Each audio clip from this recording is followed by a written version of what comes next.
On a chilly February morning in 1974, the Otero family woke up to a horrific scene. Their parents, Joseph and Julie, lay brutally murdered, along with their two youngest children, Joey and Josephine.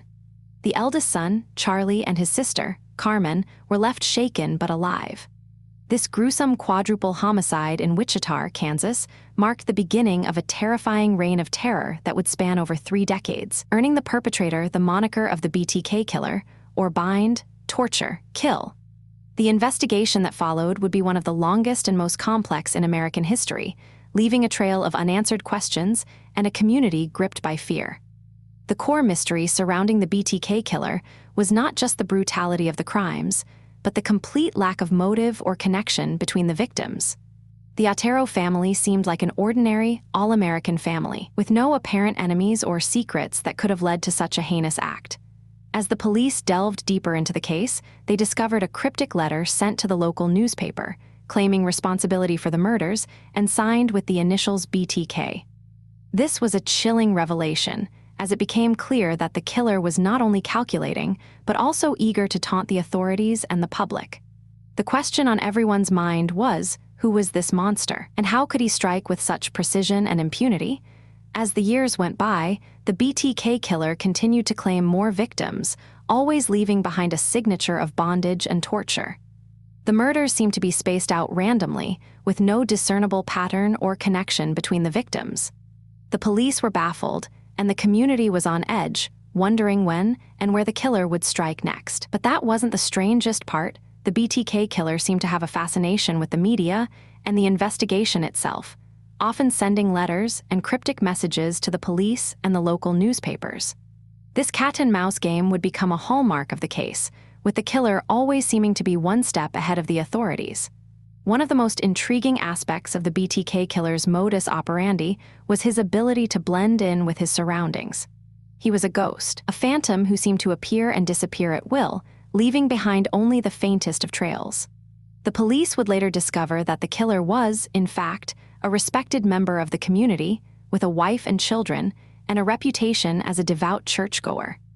This dichotomy between the killer's public persona and his darkest impulses would raise more questions than answers, leaving investigators to wonder how such a monster could hide in plain sight. But as they dug deeper, they would uncover a complex web of secrets and lies, revealing a killer who was both calculating and meticulous. The investigation into the BTK Killer's identity would span over 3 decades, with numerous false leads and dead ends.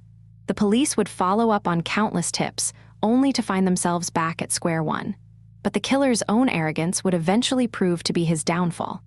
In 2004, he began to send messages to the police again, after a long period of silence. This time, however, he would make a critical mistake, one that would ultimately lead to his capture.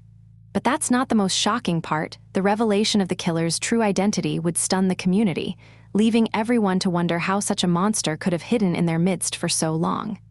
The question on everyone's mind would be, how could a man who seemed so ordinary, so normal, be capable of such atrocities? As the police closed in on the killer, they would uncover a treasure trove of evidence, including letters, diagrams, and even a cryptic manifesto.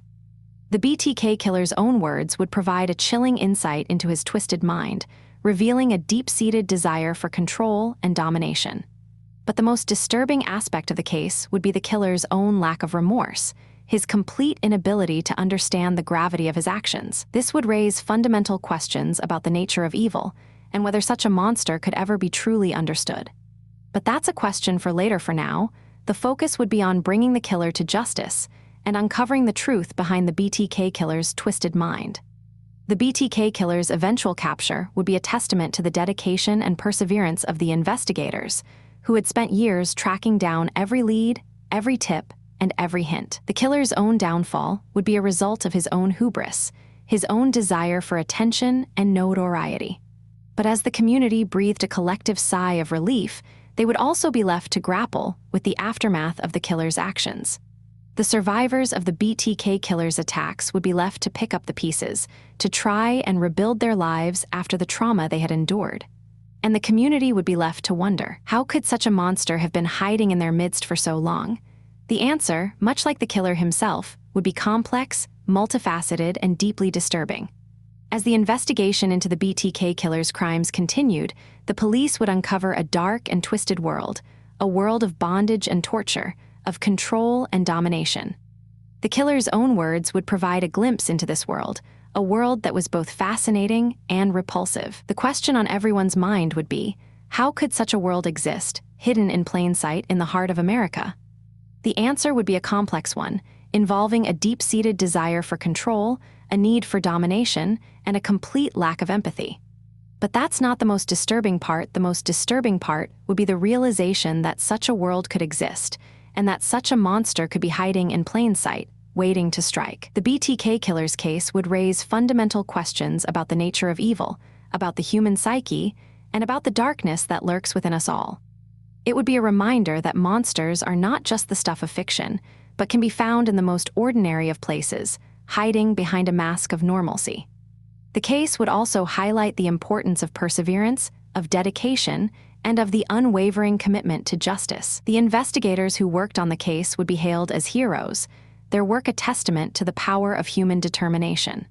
But as the community looked back on the case, they would also be left to wonder, what could have been done to prevent such a tragedy, and how could such a monster have been stopped before he claimed so many innocent lives?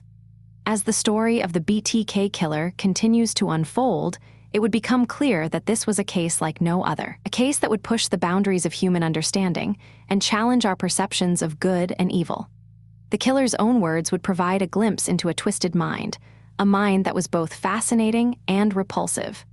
The question on everyone's mind would be, how could such a mind exist, and what could have driven such a person to commit such atrocities? The answer would be a complex one, involving a deep-seated desire for control, a need for domination, and a complete lack of empathy.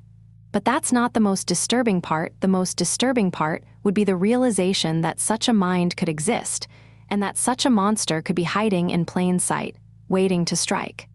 But that's a question for later. For now, the focus would be on understanding the BTK killer's twisted mind and uncovering the truth behind his heinous crimes. Dennis Rader's ability to evade capture for over 3 decades is a testament to his cunning and meticulous nature. As investigators delved deeper into his past, they discovered a man who led a double life, one that was filled with contradictions. On the surface, Rader was a devoted husband, father, and member of his community, but beneath this facade, he harbored a dark and sinister obsession. His crimes, which spanned from 1974 to 1991, were characterized by a level of brutality and calculation that sent shockwaves through the small town of Wichita, Kansas. But what's even more chilling is that Rader's killing spree was punctuated by long periods of silence, leaving authorities to wonder if the killer had finally stopped, or if he was simply waiting for the perfect moment to strike again. The BTK killer's modus operandi was marked by a distinctive pattern of taunting the police with letters and cryptic messages, which he used to claim responsibility for his crimes and to manipulate the investigation. But that wasn't the strangest part. Rader's communications with the police were often laced with a sense of arrogance and intellectual superiority, as if he believed he was outsmarting his pursuers at every turn. This cat-and-mouse game between Rader and the authorities would become a hallmark of the case, with each side trying to outmaneuver the other in a battle of wits. As the investigation unfolded, detectives began to notice a peculiar trend. Rader's letters and messages were not only designed to taunt the police, but also to create a sense of myth and legend around his own persona. He was, in effect, creating his own narrative, one that would cement his place in the annals of true crime history. One of the most significant contradictions in Rader's personality was his ability to balance his dark impulses with a seemingly normal and mundane life. He was a Cub Scout leader, a church member, and a devoted family man, yet he was also capable of committing heinous crimes without any apparent remorse. This dichotomy raises questions about the nature of evil and how it can manifest in the most unexpected ways. As investigators interviewed those who knew Rader, they began to piece together a complex portrait of a man who was both ordinary and extraordinary, a man who could effortlessly switch between his dual identities. But what triggered these transformations, and what drove Rader to pursue such a destructive path? The answer, much like Rader himself, remained elusive, hidden behind a mask of normalcy. The BTK killer's crimes were not only brutal, but also meticulously planned, with each attack carefully staged to maximize the terror and trauma inflicted on his victims. Rader's attention to detail was staggering, from the way he bound and gagged his victims to the calculated manner in which he left behind evidence, always staying one step ahead of the police. This level of sophistication raises questions about Rader's background and potential training, and whether he may have had experience in areas such as law enforcement or the military. But that wasn't the only inconsistency in Rader's profile.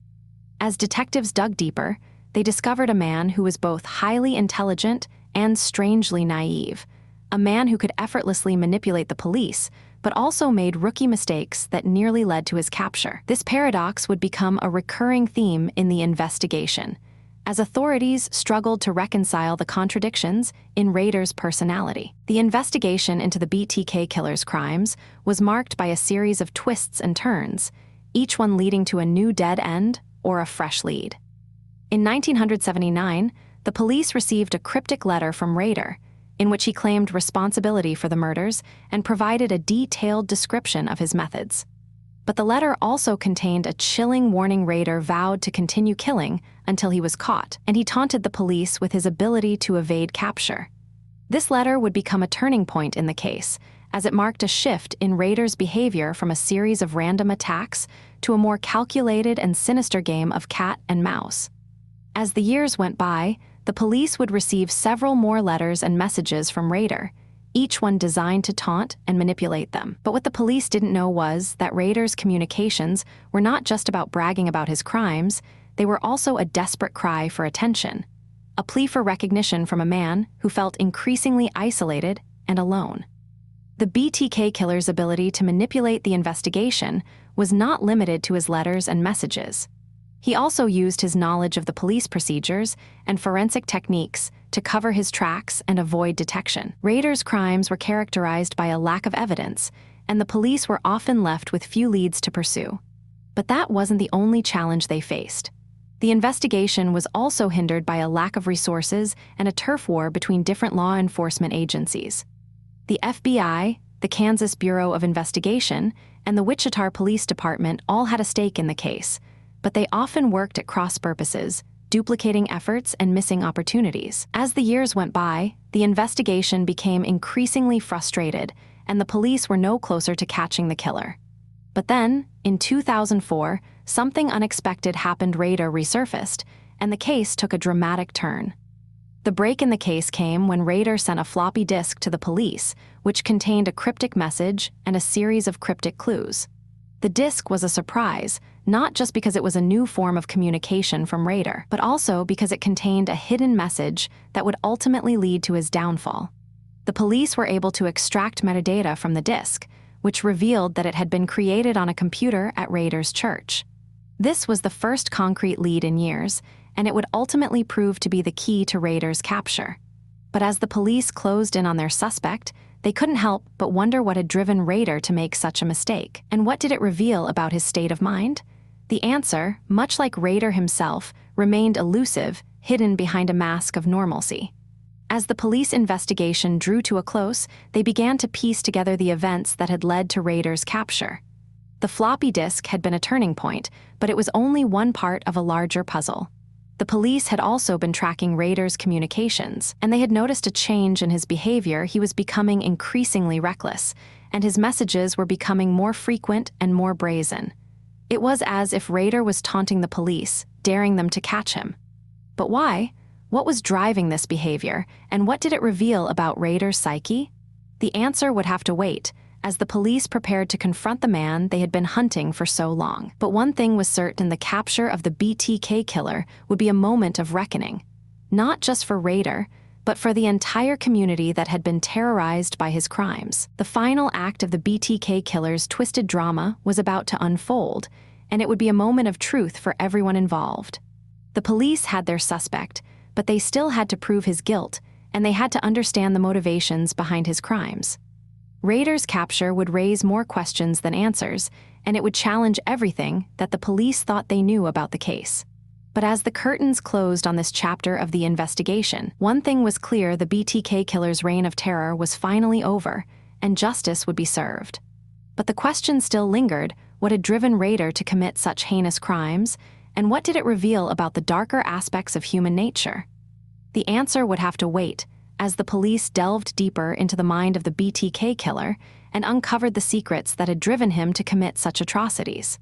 As investigators dug deeper into Rader's psyche, they began to uncover a disturbing pattern of behavior that stretched back decades.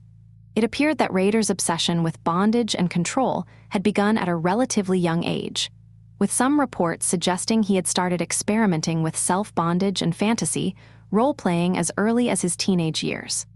But what's particularly noteworthy is that Rader's outward persona, that of a devoted family man and respected community leader, seemed to be at complete odds with his inner desires. This dichotomy would become a recurring theme in the investigation, as detectives struggled to reconcile the two conflicting faces of Dennis Rader.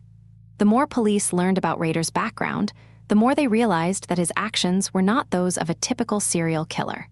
While many serial killers are driven by a desire for power or revenge, Rader's motivations seem to be rooted in a deep-seated need for control and attention. His letters to the police and the media, in which he tauntingly referred to himself as the BTK killer, were a prime example of this. By taking credit for the murders and teasing the authorities with cryptic clues, Rader was able to exert a twisted form of control over the investigation itself. But that wasn't the strangest part. As detectives delved deeper into Rader's communications, they began to notice a peculiar pattern of language and symbolism that seemed to hint at a far more complex psychological landscape. One of the most fascinating aspects of Rader's psyche was his apparent fixation on the idea of projects, a term he used to refer to his various murder plots and schemes. This fixation was reflected in the meticulous planning and preparation that went into each of his attacks, as well as the elaborate binders and scrapbooks he kept to document his crimes. But what's particularly striking about this obsession is the way it seemed to bleed into other areas of Rader's life. For example, Rader was known to be a meticulous and organized individual, with a strong attention to detail and a love of planning and scheduling. It's as if the same impulses that drove him to plan and execute murders were also at work in his more mundane pursuits, a chilling reminder that, for Rader, the line between good and evil was often disturbingly blurred. As the investigation continued, detectives began to uncover a trail of subtle clues and hints that Rader had left behind, a kind of twisted breadcrumb trail that seemed to lead deeper into the heart of his psyche. One of the most intriguing of these clues was a series of cryptic letters and messages that Rader had sent to the police and media over the years. These communications were notable not only for their taunting tone and clever wordplay, but also for the glimpse they offered into Rader's inner world. By analyzing the language and symbolism used in these messages, detectives were able to gain a deeper understanding of Rader's motivations and desires, and what they found was both fascinating and terrifying. For example, Rader's use of certain keywords and phrases seemed to be linked to specific themes and fantasies, a kind of coded language that only made sense in the context of his own twisted worldview. But the more police learned about Rader's communications, the more they realized that nothing was as it seemed. Despite his boasts and taunts, Rader's letters and messages were often laced with subtle inconsistencies and contradictions. It was as if he was deliberately trying to mislead the authorities, or perhaps even to conceal his true intentions. This cat-and-mouse game between Rader and the police would become a defining feature of the investigation, a battle of wits in which each side tried to outmaneuver the other. And yet, despite the many twists and turns, the ultimate question remained: what had driven Rader to commit such heinous crimes, and what did it reveal about the darker aspects of human nature?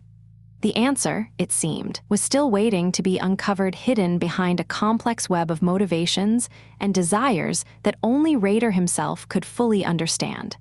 As detectives dug deeper into Rader's past, they began to uncover a series of disturbing parallels between his crimes and his everyday life. For example, Rader's job as a dog catcher and animal control officer seemed to have given him a unique insight into the art of stalking and capturing prey skills that he would later apply to his human victims. Similarly, his involvement in the local church and community seemed to have provided him with a perfect cover for his true activities, a kind of respectable facade that hid his darker impulses. But what's particularly striking about these parallels is the way they seem to reflect a deeper psychological dynamic, a kind of fusion of Rader's public and private selves.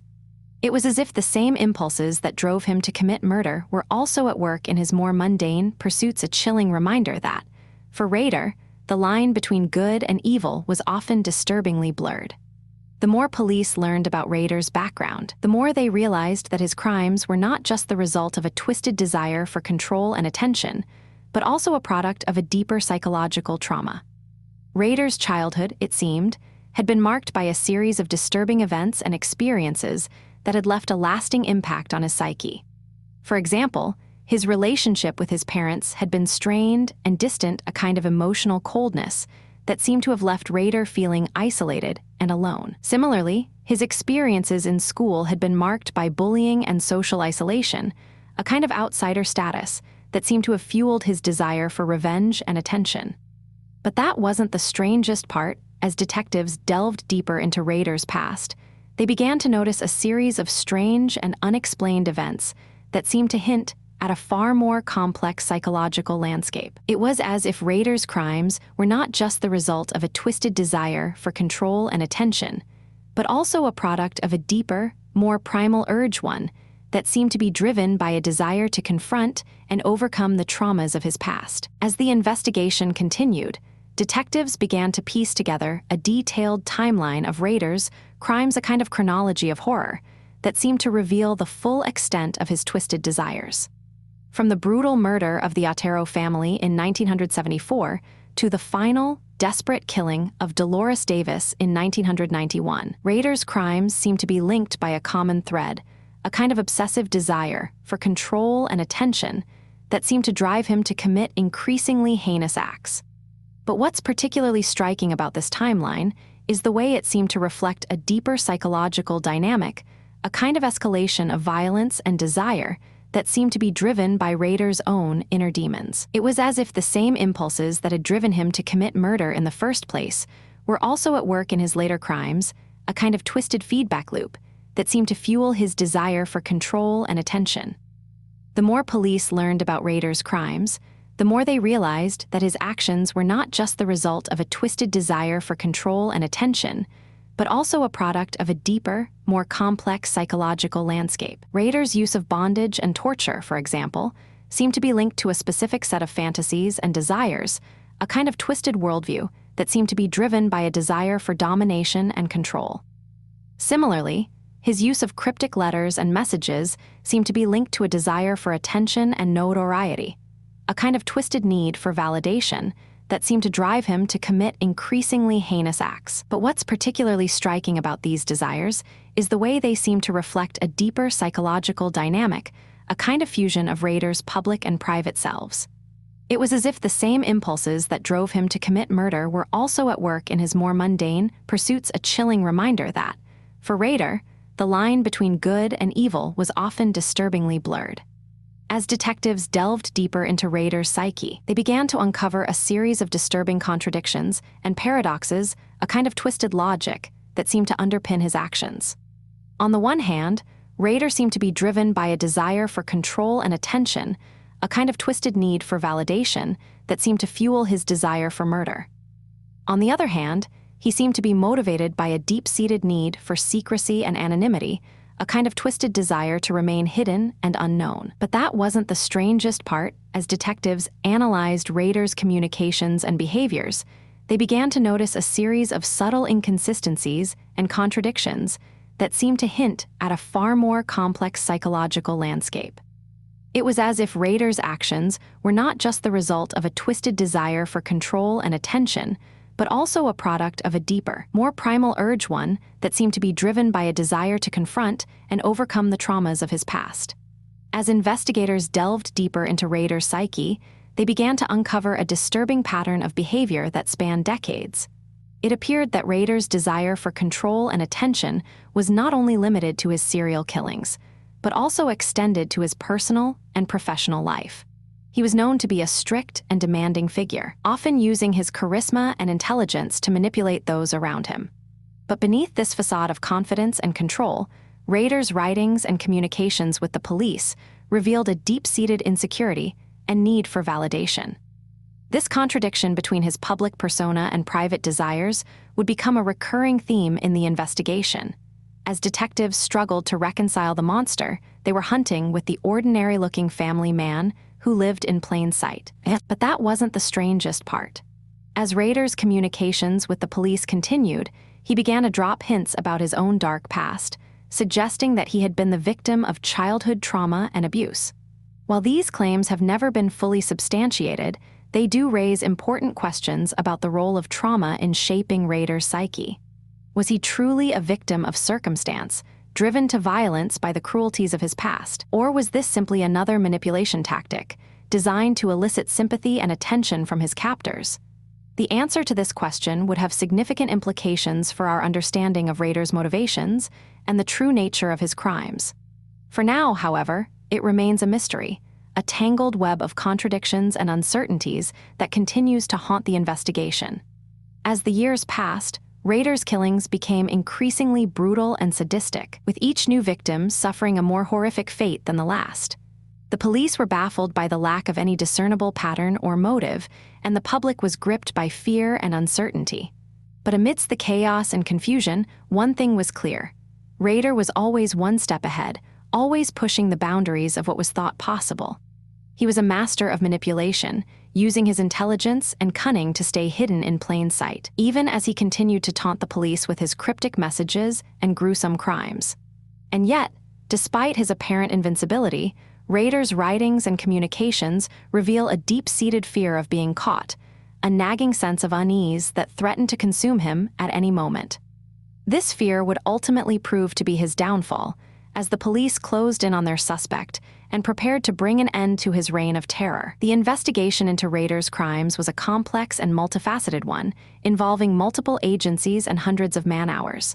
But despite the scale and scope of the inquiry, the police were no closer to catching their suspect, and the public was beginning to lose hope.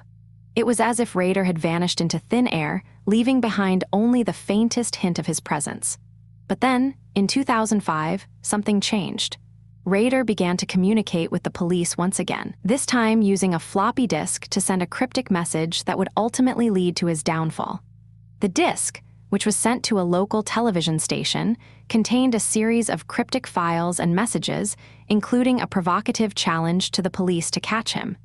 It was a bold move, one that would ultimately prove to be Rader's undoing. For hidden within the disk's metadata was a crucial piece of information, a digital fingerprint that would lead the police straight to Rader's doorstep. But that wasn't the only surprise in store for the investigators. As they delved deeper into the contents of the floppy disk, they discovered a series of shocking revelations about Rader's personal life.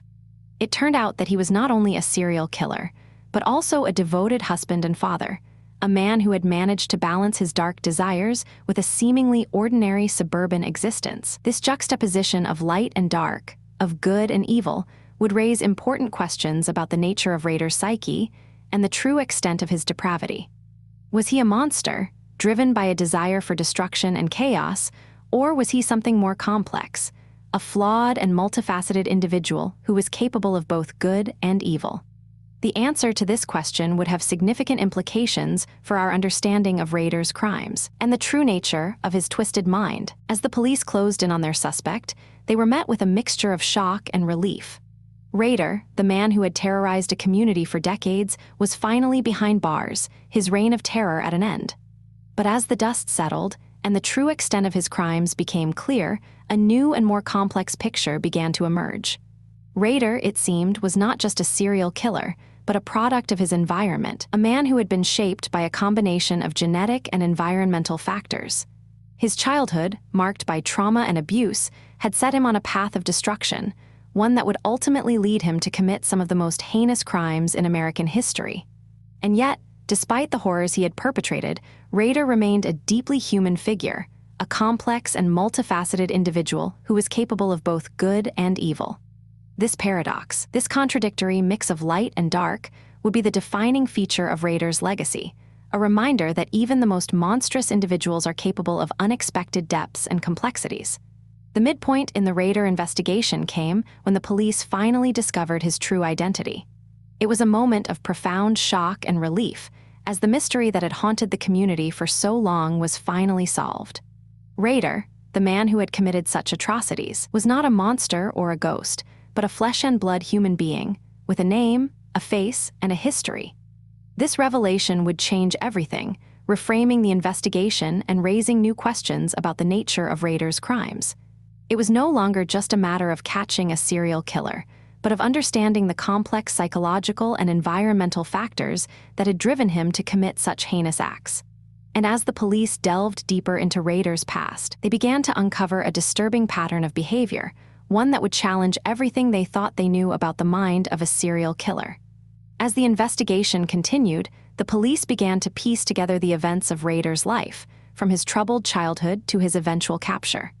It was a complex and often contradictory narrative, one that revealed a deeply flawed and multifaceted individual. Rader, it seemed, was a man of many faces, a chameleon-like figure who was capable of adapting to any situation. He was a devoted husband and father, a respected member of his community, and a serial killer, driven by a desire for control and attention. This paradox, this mix of light and dark, would be the defining feature of Rader's legacy, a reminder that even the most monstrous individuals are capable of unexpected depths and complexities. And as the police struggled to understand the true nature of Rader's crimes, they were forced to confront a disturbing reality: that the line between good and evil is often blurred, and that even the most ordinary-looking individuals can hide the darkest of secrets. The true extent of Rader's depravity was only fully revealed after his capture, when the police were able to examine the contents of his lair.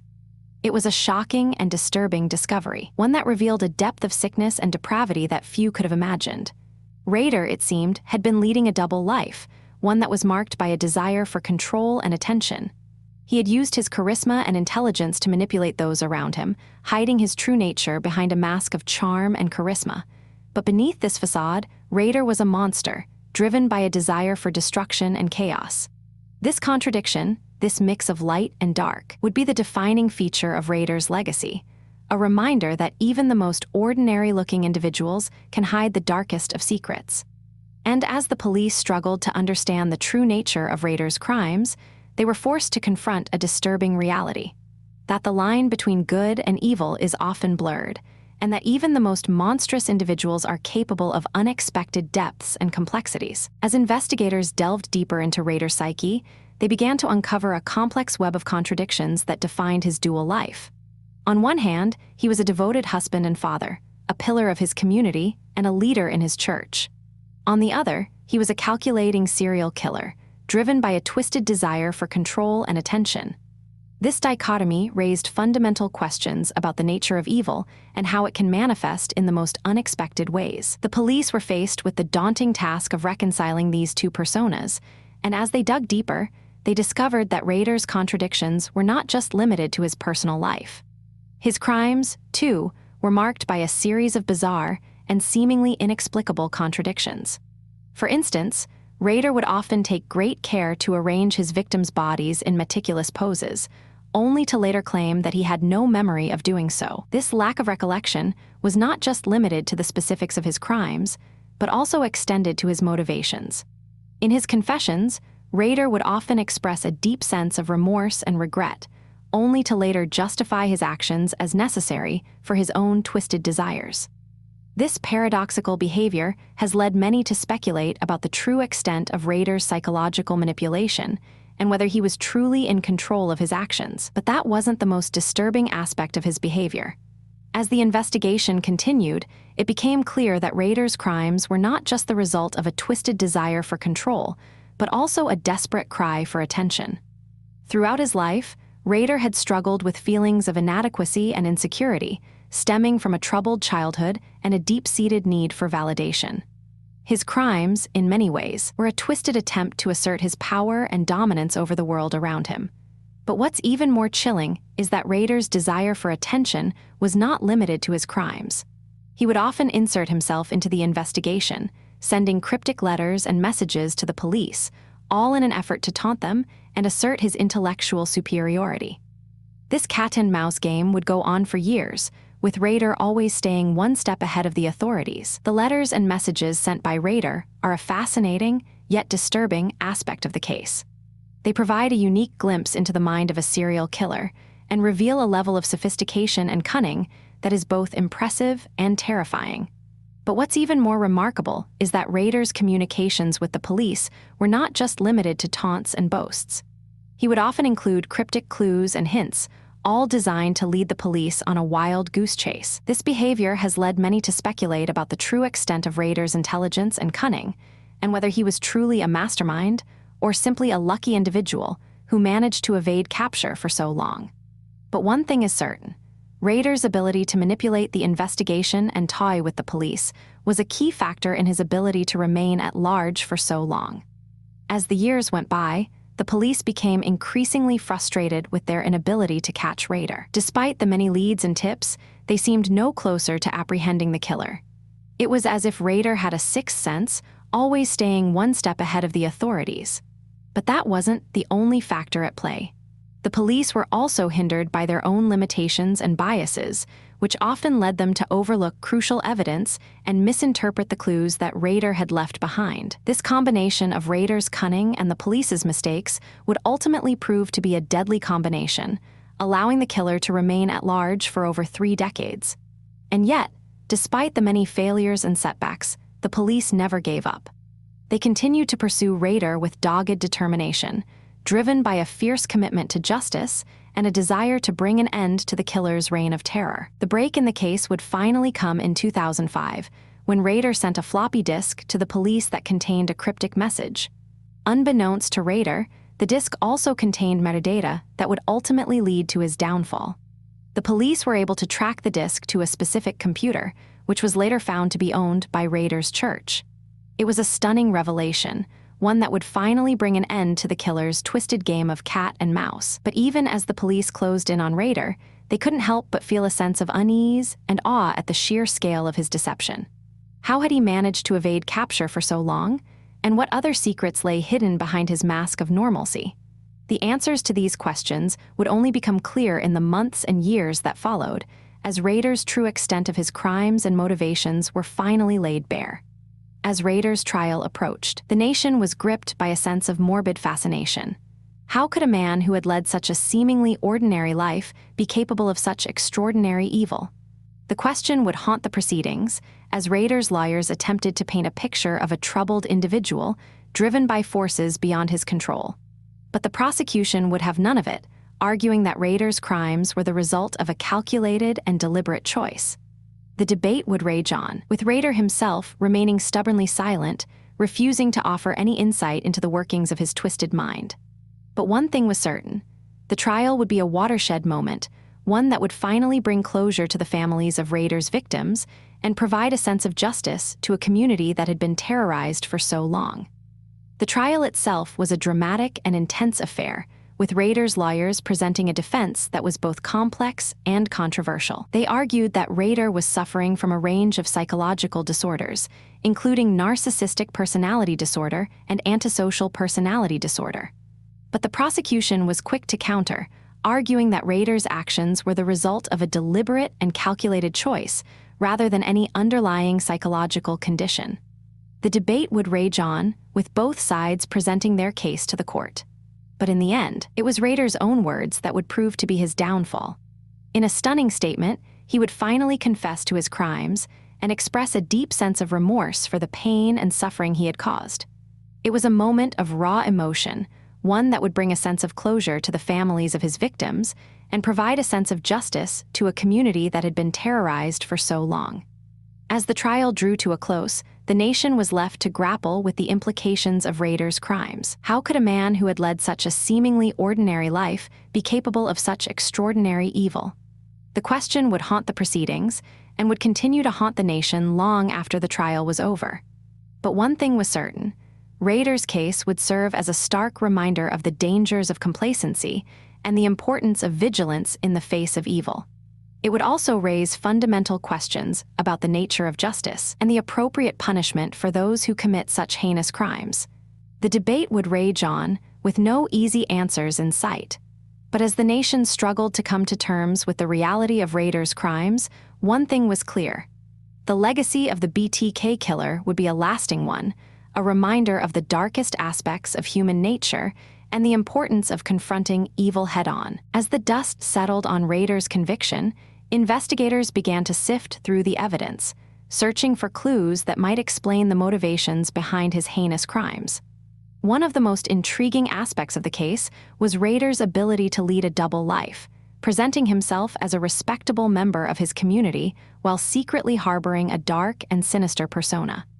But as they delved deeper into his background, they discovered a disturbing pattern of behavior that stretched back decades, with Rader's own family members and friends describing him as a controlling and manipulative individual.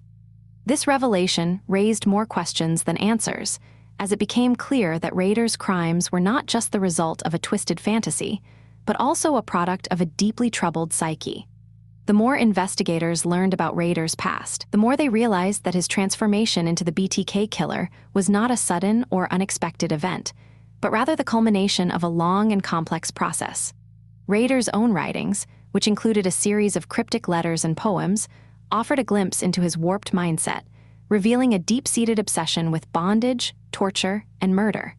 But what was perhaps most chilling about these writings was the way they seemed to blur the lines between reality and fantasy, with Rader often referring to himself in the third person and adopting a range of different personas.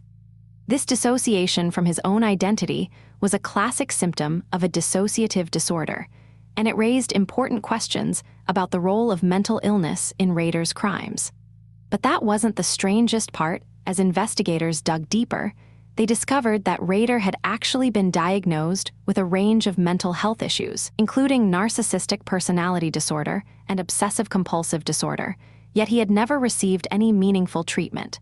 As the investigation continued, it became clear that Rader's ability to evade capture for so long was not just due to his cunning and intelligence, but also to a series of shocking failures on the part of the authorities. Despite receiving numerous tips and warnings about Rader's activities, the police had consistently failed to follow up on leads or take his claims seriously. This lack of coordination and communication between different agencies and departments had allowed Rader to operate with impunity, claiming victim after victim without ever being brought to justice. But what was perhaps most disturbing about these failures was the way they seemed to reflect a deeper cultural and societal complacency, with many people in Rader's community refusing to believe that such a respected and outwardly normal individual could be capable of such heinous crimes.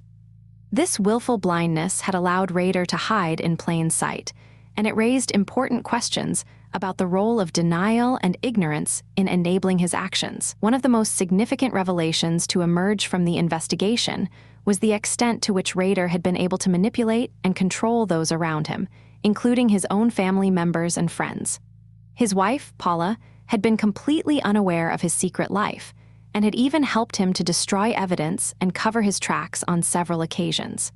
This level of complicity was shocking, and it raised important questions about the dynamics of their relationship and the ways in which Rader had been able to exert such control over those around him. But as investigators dug deeper, they discovered that Paula was not the only one who had been deceived by Rader's charming and affable exterior. Many of his friends and acquaintances had also been taken in by his facade, and had even described him as a kind and generous person. This disconnect between Rader's public and private personas was a classic symptom of a narcissistic personality disorder, and it highlighted the dangers of making assumptions about people based on superficial appearances. As the full extent of Rader's crimes became clear, the people of Wichita and beyond were left to grapple with the aftermath of his actions. Many of his victims' families were forced to relive the trauma of their loved ones' deaths, and to confront the reality of Rader's twisted motivations. But even as they struggled to come to terms with the past, they were also forced to confront the possibility that Rader's legacy would continue to haunt them for years to come. The BTK killer had left an indelible mark on the city of Wichita, and his crimes would never be forgotten. But as the city began to rebuild and heal, one thing was clear: the memory of Rader's victims would live on, a testament to the enduring power of hope and resilience in the face of unimaginable evil. And yet, even as the city moved forward, there were still many unanswered questions about Rader's crimes and the true extent of his depravity. But that wasn't the only mystery that remained as investigators continued to sift through the evidence. they began to uncover a series of disturbing clues that suggested Rader may not have acted alone. The possibility that Rader had an accomplice or had been part of a larger network of serial killers was a chilling one, and it raised important questions about the nature of his crimes and the extent of his involvement. As investigators dug deeper, they discovered a series of cryptic messages and codes that Rader had left behind, which seemed to point to a larger conspiracy. But what was perhaps most disturbing about these messages was the way they seemed to hint at a deeper level of planning and coordination, with Rader appearing to have had a clear and calculated strategy for his crimes. This level of sophistication was unexpected, and it raised important questions about the role of other individuals or groups in Rader's actions.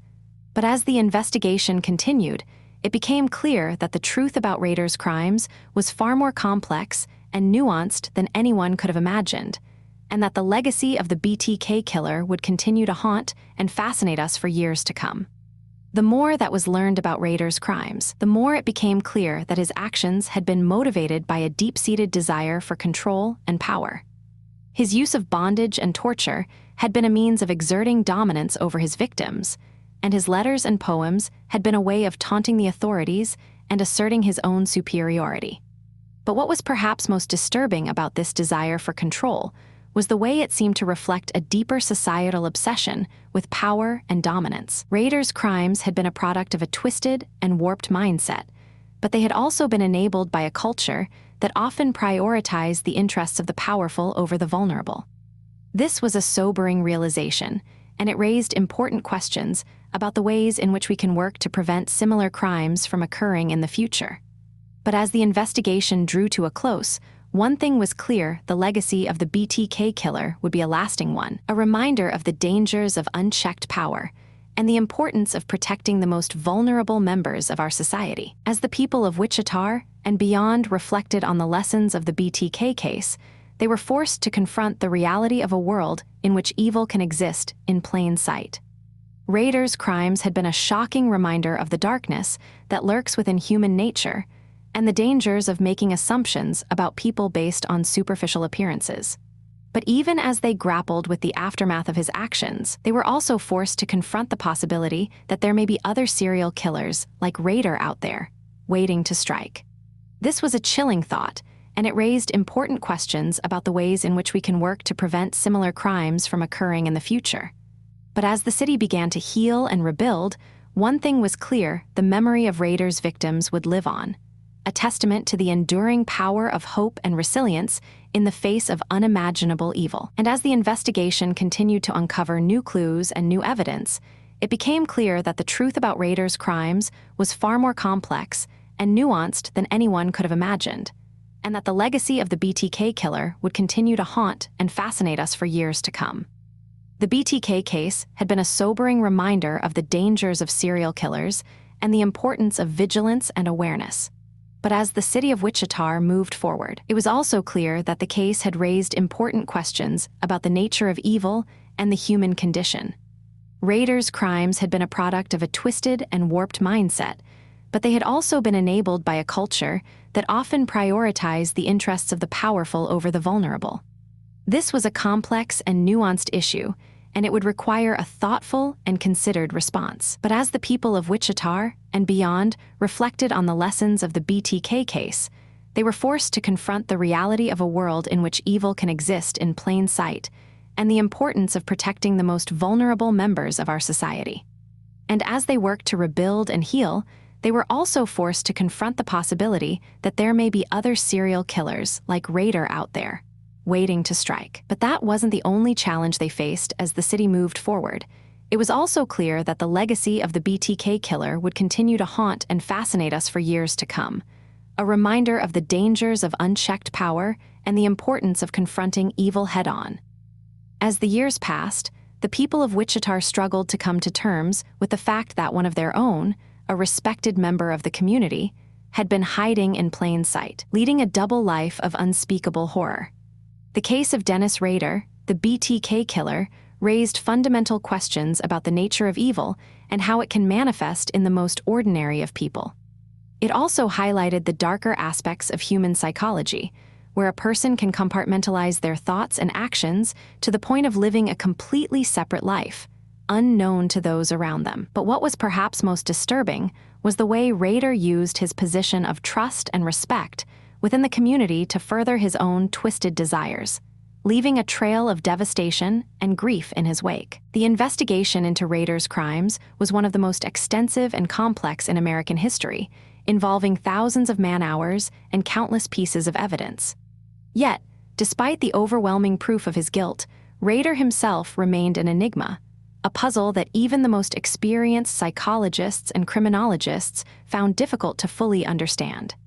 His ability to blend in, to hide behind a mask of normalcy, was a testament to the cunning and intelligence that had allowed him to evade capture for so long. But that wasn't the strangest part. As investigators delved deeper into Rader's background, they began to uncover a web of contradictions and paradoxes that seemed to defy explanation. On the one hand, here was a man who had committed some of the most heinous crimes imaginable. And yet, on the other hand, he was also a devoted husband, a loving father, and a pillar of his community. One of the most significant challenges faced by the authorities was the sheer volume of evidence that Rader had left behind, a trail of cryptic messages and gruesome photographs that seemed to taunt the police and tease them with clues. It was a cat-and-mouse game, with Rader always seeming to be one step ahead, leaving the investigators to pick up the pieces and try to make sense of the twisted puzzle he had created. But as they dug deeper, they began to uncover a pattern of behavior that was both fascinating and terrifying, a pattern that suggested Rader was not just a serial killer, but a calculating and ruthless predator who had been stalking his prey for years.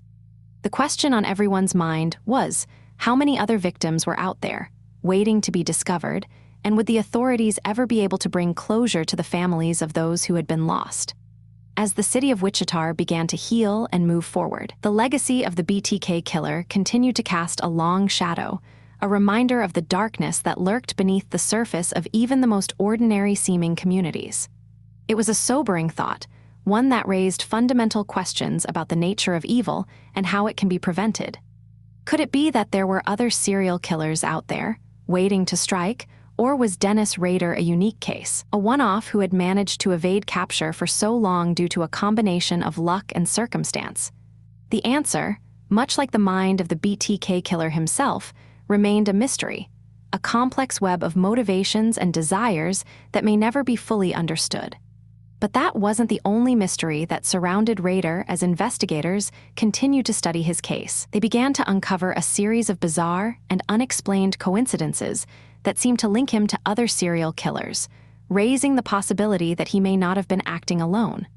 The possibility that Rader may have been part of a larger network of serial killers sent shockwaves through the law enforcement community, raising the stakes and sparking a new wave of investigation. It was a chilling thought, one that suggested that the BTK killer may have been just the tip of the iceberg, a small part of a much larger and more complex problem. As the authorities delved deeper into the case, they began to uncover a series of cryptic messages and codes that seemed to point to a larger conspiracy, a web of deceit and corruption that went far beyond the actions of one man. It was a puzzle that would take years to unravel, a complex and twisted trail of clues that would lead investigators down a rabbit hole of darkness and despair. But what they found would change everything, challenging our assumptions about the nature of evil and forcing us to confront the darkest aspects of human psychology. As the years went by, the case of the BTK killer continued to fascinate and horrify, a reminder of the dangers of unchecked power and the importance of confronting evil head-on. It was a sobering thought, one that raised fundamental questions about the nature of humanity and the darkness that lurks within us all. The investigation into Rader's crimes had been one of the most extensive and complex in American history, and yet, despite the overwhelming proof of his guilt, the case remained shrouded in mystery, a complex web of contradictions and paradoxes that seemed to defy explanation. But perhaps the most disturbing aspect of the case was the way it seemed to tap into our deepest fears, a fear of the unknown, a fear of the darkness that lurks within us all. And it was this fear that would continue to haunt us, a reminder that the legacy of the BTK killer would never truly be laid to rest, but would continue to haunt and fascinate us for years to come, a constant reminder of the dangers that lurk in the shadows, waiting to strike. Will we ever be able to fully understand the mind of a monster like Dennis Rader, or will his twisted legacy continue to haunt us forever? As we delve deeper into the psyche of Dennis Rader, it becomes increasingly clear that his ability to lead a double life was not just a product of his own twisted desires, but also a result of the societal norms and expectations that surrounded him. On the surface, Rader appeared to be the epitome of a respectable citizen, a husband, father, and church leader, but beneath this facade, he was harboring a dark and sinister secret. The fact that he was able to maintain this charade for so long raises important questions about the nature of evil and how it can manifest in the most unexpected ways. But that wasn't the most disturbing aspect of Rader's case, as further investigation would reveal a trail of clues and cryptic messages that would leave authorities baffled for decades. One of the most intriguing aspects of Rader's modus operandi was his use of cryptic letters and messages, which he would send to the police and local media outlets, taunting them with his cleverness and evasiveness. These communications not only showcased his intelligence and cunning, but also provided a glimpse into his warped mindset, revealing a deep-seated need for attention and validation. However, as investigators would later discover, Rader's messages were not just random ramblings, but rather a carefully crafted strategy to manipulate the narrative and control the spotlight. But what drove him to adopt this approach, and how did he manage to stay one step ahead of the law for so long? The answer lies in his meticulous planning and attention to detail, which allowed him to cover his tracks and avoid detection, at least for a while. As the years went by, Rader's crimes continued to haunt the community, with the BTK Killer becoming a sort of urban legend, a boogeyman who struck fear into the hearts of everyone who heard his name. But despite the terror he inspired, Rader's true identity remained a mystery, and it wouldn't be until 2005, more than 30 years after his first murder, that he would finally be caught. The breakthrough came when Rader began to send messages again, this time using a floppy disk that contained metadata that would ultimately lead the police to his doorstep. But what prompted him to start communicating again, and what was the significance of the floppy disk? The answer lies in Rader's own words, as he would later reveal that he had become increasingly frustrated with the lack of attention he was receiving, and he wanted to remind the world that he was still out there, waiting to strike. The investigation that followed Rader's arrest was a complex and painstaking process, as authorities worked to unravel the tangled threads of his crimes and piece together the events of the past 3 decades. But as they delved deeper into his world, they began to uncover a web of contradictions and paradoxes that would challenge their initial assumptions about the BTK killer. For instance, Rader's family and friends described him as a kind and gentle soul who was always willing to lend a helping hand, a far cry from the monster that he had become in the eyes of the public. But how could someone who appeared so normal and harmless be capable of such heinous crimes? The answer lies in the darkest recesses of the human psyche, where the boundaries between good and evil are often blurred, and the most unexpected individuals can harbor the most sinister intentions. As the trial of Dennis Rader began, the world was finally able to glimpse the face of the BTK killer, and what they saw was a man who was both fascinating and terrifying. Rader's demeanor in court was calm and collected, a stark contrast to the monster that he had become in the eyes of the public. But as the proceedings unfolded, it became clear that Rader's calm exterior was just a facade, and that beneath the surface, he was still seething with anger and resentment. The question on everyone's mind was, how could someone who had committed such atrocities show so little remorse, and what drove him to continue his killing spree for so long? The answer lies in Rader's own twisted logic, as he would later reveal that he believed he was doing God's work, and that his victims were mere pawns in a larger game. But that wasn't the most shocking revelation to come out of Rader's trial, as the court heard testimony from his family and friends, who described a man who was both charismatic and manipulative. They painted a picture of an individual who was able to effortlessly charm those around him, while hiding his true nature behind a mask of deceit. But what was the extent of Rader's manipulation, and how did he manage to fool so many people for so long? The answer lies in his ability to create a false narrative, one that was so convincing that even those closest to him were unable to see the truth. As the trial drew to a close, it became clear that Dennis Rader was a master of deception, a chameleon who was able to blend in seamlessly with his surroundings and a monster who would stop at nothing to satisfy his twisted desires. The aftermath of Rader's conviction was a time of reflection and healing for the community, as they struggled to come to terms with the fact that the BTK killer had been living among them for so long. But as they looked back on the events of the past 3 decades, they couldn't help but wonder how they had missed the signs and how they could have prevented such atrocities from occurring. The question on everyone's mind was, what could have been done differently, and how could they have caught Rader sooner? The answer lies in the complexities of the human psyche, and the fact that even the most well-intentioned individuals can harbor the darkest of secrets. As the people of Kansas looked to the future, they knew that they would never forget the lessons of the BTK killer, and that they would always be vigilant, knowing that the most unexpected individuals can harbor the most sinister intentions. As we continue to explore the mind of Dennis Rader, it becomes increasingly clear that his case is a complex and multifaceted one, full of contradictions and paradoxes. On the one hand, he was a charismatic and manipulative individual who was able to effortlessly charm those around him, while on the other hand, he was a monster who was capable of committing the most heinous crimes. But what drove him to adopt this dual persona, and how did he manage to maintain it for so long? The answer lies in his own twisted logic, as he would later reveal that he believed he was living a double life, one that was necessary to satisfy his darker impulses.